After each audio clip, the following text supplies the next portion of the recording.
Hello there, my name is Kathryn Thomann, and today I'll be talking to you about a poem called The Leap by a poet named James Dickey. James Dickey was born during the Great Depression in America, and it's been said that nothing builds character more than hardship. Being raised during the Great Depression would likely categorize as being a tough adversary to conquer, but James Dickey, a novelist and poet from Atlanta, Georgia, defied these odds and became a very accomplished author in his 74 years.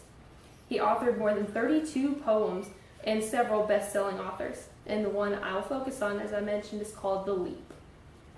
The word choice, syntax, imagery, and punctuation utilized in The Leap are the rays of sunlight that make the poem both beautiful to the senses and easily dissectable from a literary standpoint. Imagery is the lifeblood in The Leap, and Dickey uses many parts of speech to tantalize and enchant the reader.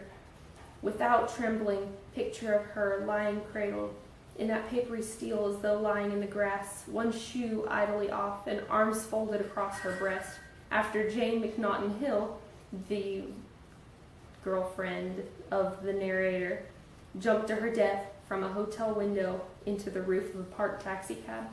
This struck the reader and the narrator both, as Jane was a lover of the narrator in their youth.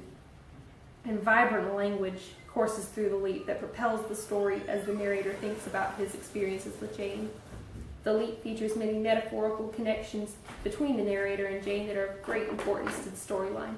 But one of these is a paper chain that the narrator had put together with all of his friends. Another of the qualities that makes The Leap an effective poem touches the hearts of the readers is its effective use of syntax. One of the most important things that the reader may notice whenever reading The Leap is that periods are only placed in the sentences that are of great importance to the narrator. Like whenever he reaches the end of an important point or a very strong memory that he has with Jane.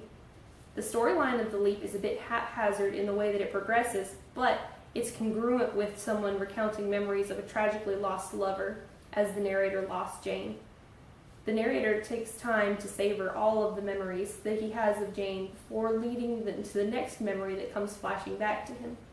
And the details in the narrator's memory also play a leading role in how the poem is composed. The Leap is written in free verse, which makes it interesting about being a poem. There's no rhyme scheme at all. The only congruency between the stanzas is that all 6 stanzas feature 9 lines of wording. And the punctuation, as I mentioned before, plays a huge role in the poem, given that it separates the thoughts and memories that the narrator has about Jane in order to place emphasis on them, such as in the ends of sentences that emphasize the loss of Jane in the reader's life.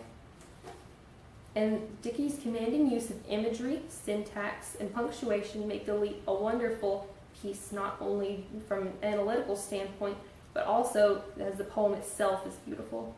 The Leap goes to show how much of an influence young love can have on our lives, and how a simple physical or metaphorical ballet jump can thrust someone into an entirely new dimension of comprehension in our eyes.